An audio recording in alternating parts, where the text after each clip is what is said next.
계속해서 보겠습니다.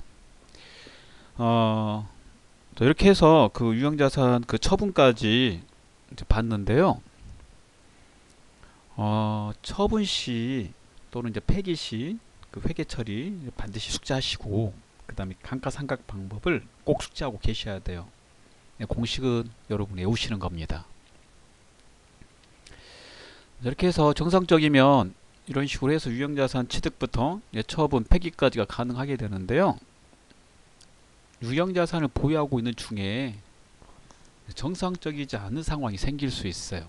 즉, 유형자산을 보유하고 있는 중에 심각한 시장가치 하락, 마모나 급속한 진부와 제조공정의 변경, 재해 등으로 인해서 유형자산으로부터 미래에 기대되는 경제적 효익, 회수 가능액이 장부 금액이 현재에 미달될 가능성이 있는 경우, 그런 경우 회계에서 손상이라고 합니다. 손상은 크게 데미지를 입은 거예요. 그럴 때 유형자산 손상차손을 인식하라고 하고 있어요. 대표적으로 제 해당이 되는 화재 잠깐 볼게요. 건물에 화재가 발생되면 건물의 가치가 많이 떨어지겠죠. 그러면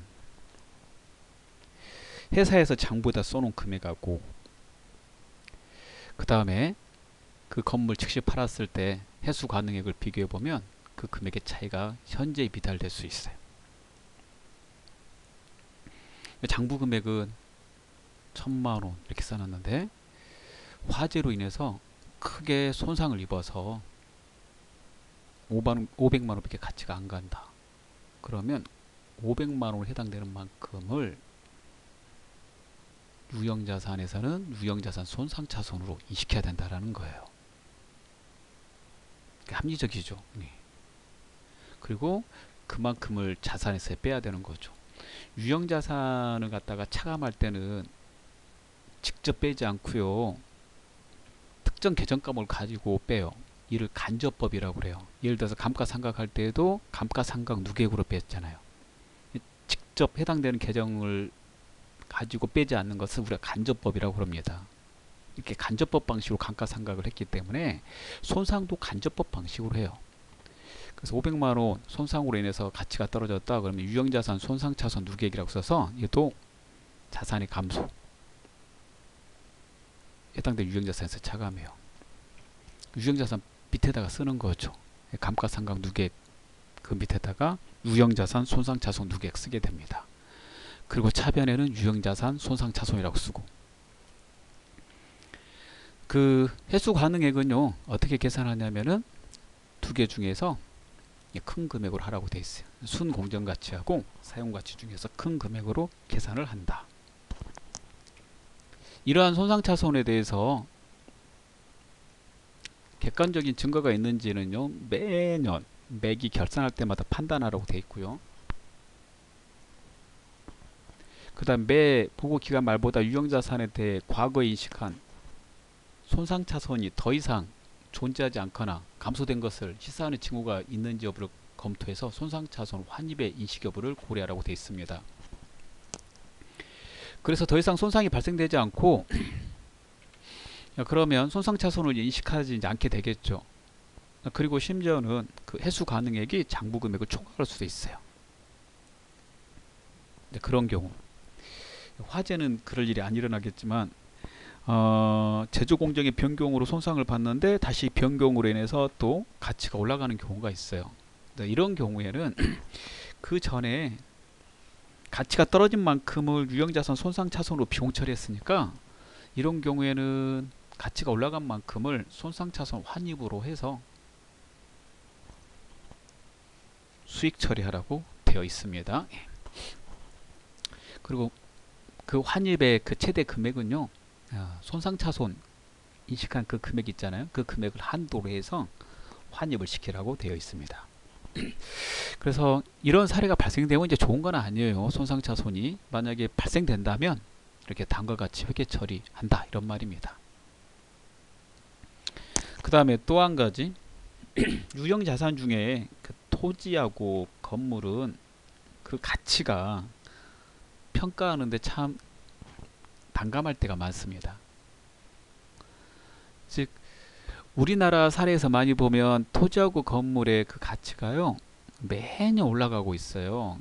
물론 떨어지는 경우도 있었지만 이렇게 땅값이 상승하고 건물값이 상승하는 거예요. 그래서 원래는 취득하고 나면 가치가 떨어져야 되는 게 맞잖아요. 노후화가 되니까 이 진부화가 돼서. 근데 대려 올라가는 경우가 있단 말이에요. 그런 것 때문에 유형자산 쪽에서 재평가 모형이 생겼습니다. 원래는 처음에 취득하고 나면 그거 처분할 때까지 가치가 떨어지는 거 계속 비용 처리해서 마지막에 최종 처분을 했을 때 유형자산 처분익 처분 손실로 해서 제거를 하는 거거든요. 그 방식을 여러분 원가무형이라고 그래요.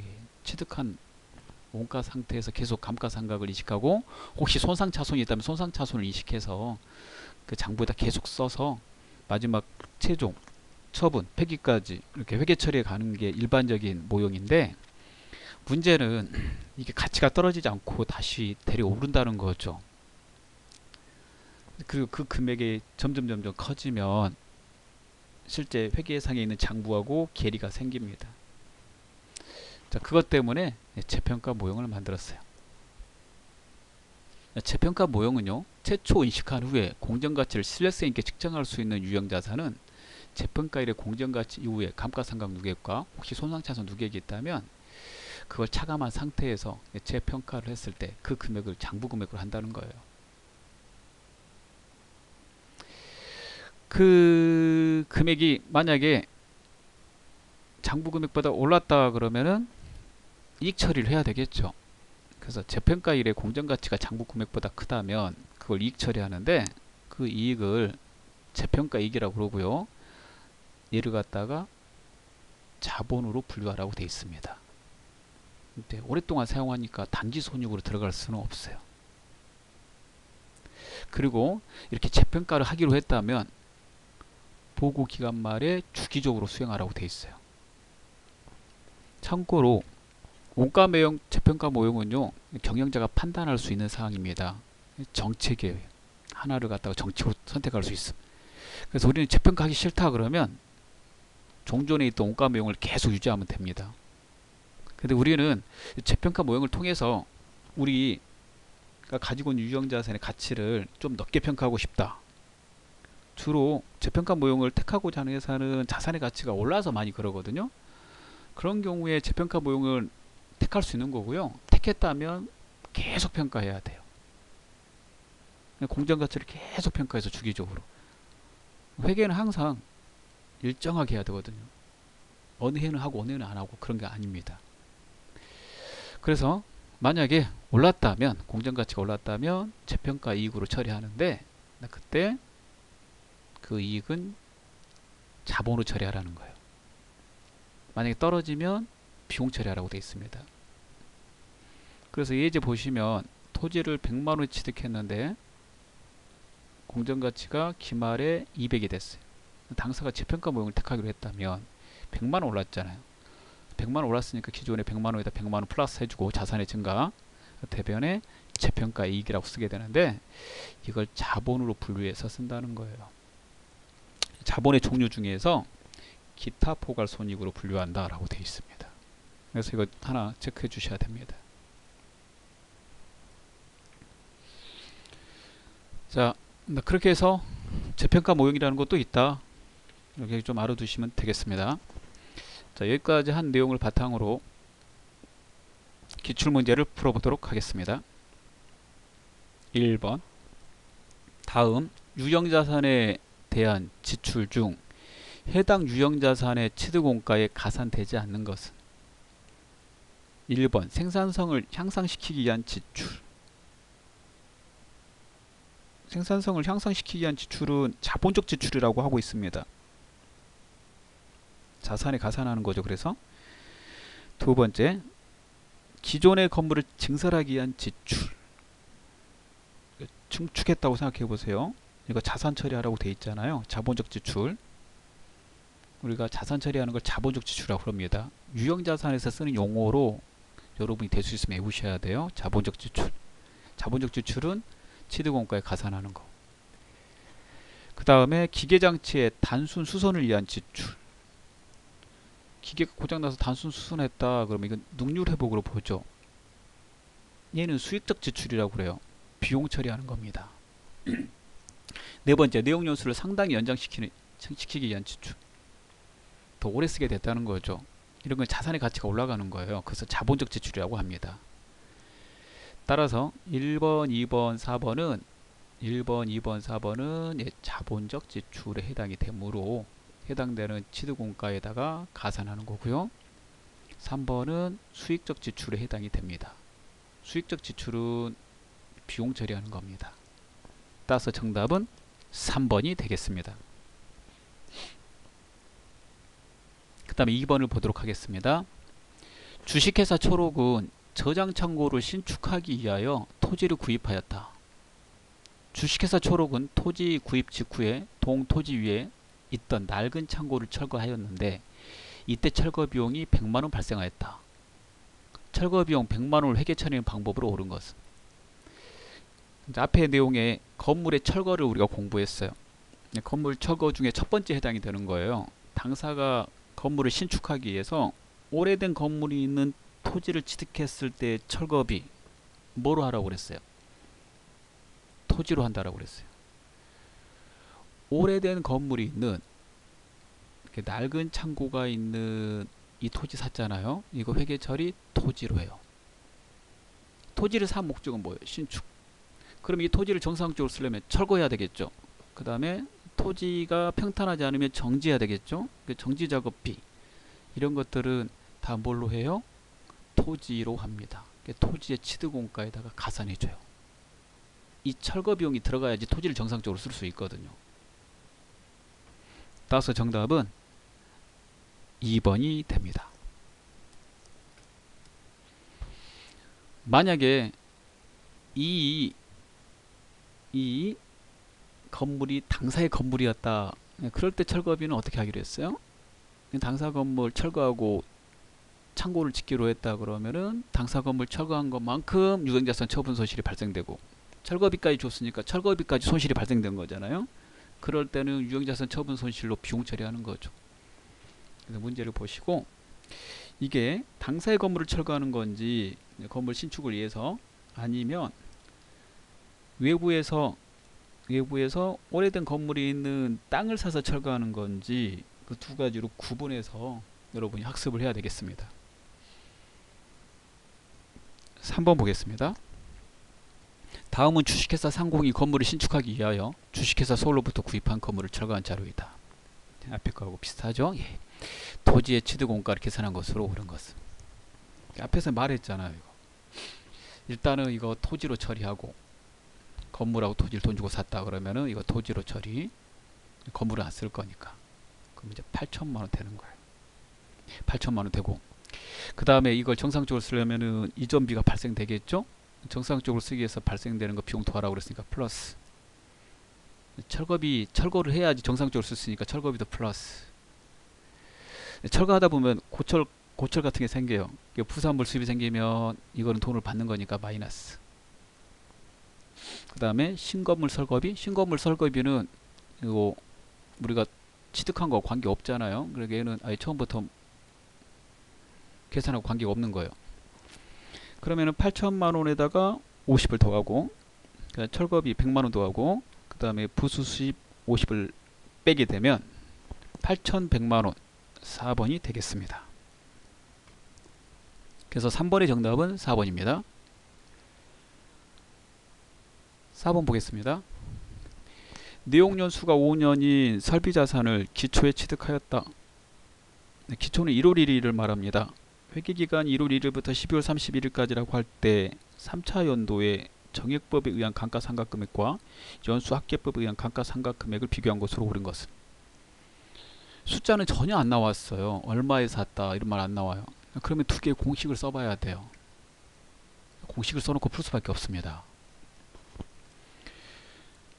그러면 두 개의 공식을 한번 보도록 할게요. 정액법부터 공식을 한번 보겠습니다. 정액법은 매년 같은 금액으로 생각하는 거예요. 1차 연도든 2차 연도든 3차 연도든 똑같아요.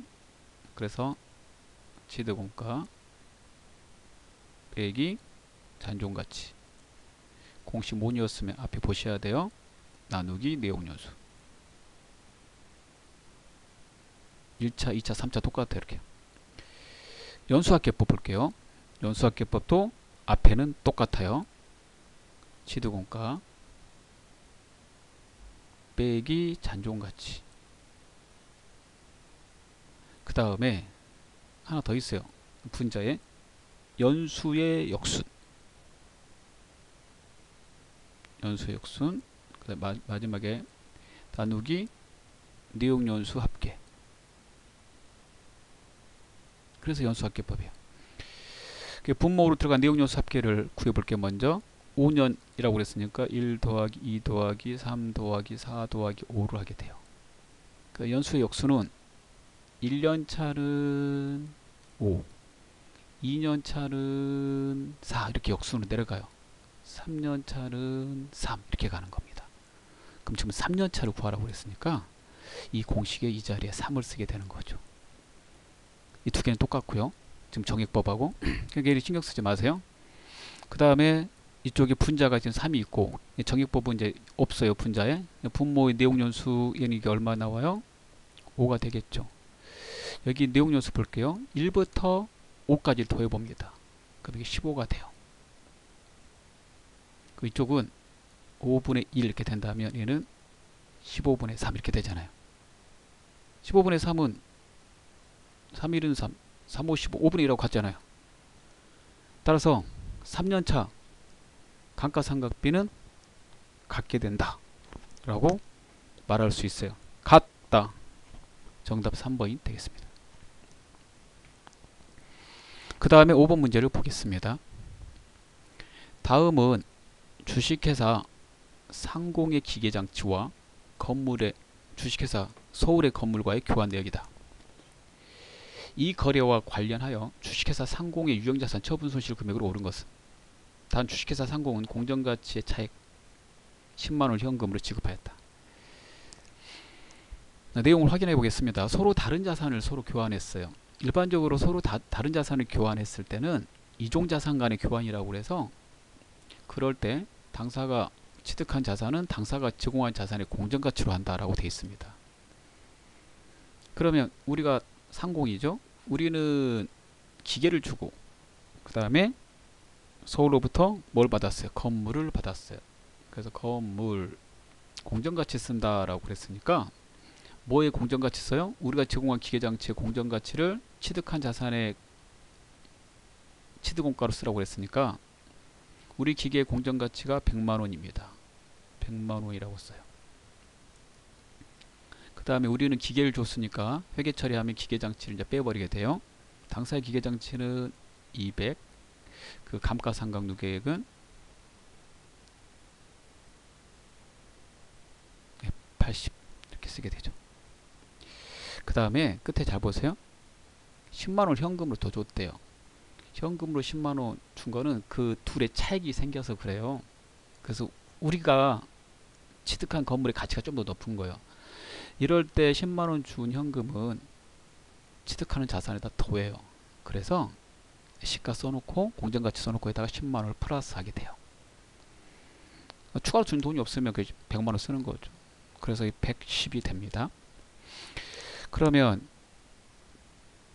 이익인지 손실인지 구하라고 그랬잖아요. 그래서 110에다가 80 이렇게 되고 이쪽은 그래서 120에다가 그 200에다가 50 이렇게 되겠죠. 기계장치 취득원가 200이니까 그러면은 이쪽은 300이 돼요. 이쪽은 현재 110에다 80 더하니까 120이 되겠죠. 190이 되겠죠. 따라서 110에다 80 더하니까 190이고 이쪽은 200에다가 10 현금 10만 줬잖아요. 숫자를 잘 안 보이니까 210이라고 써드릴게요. 210.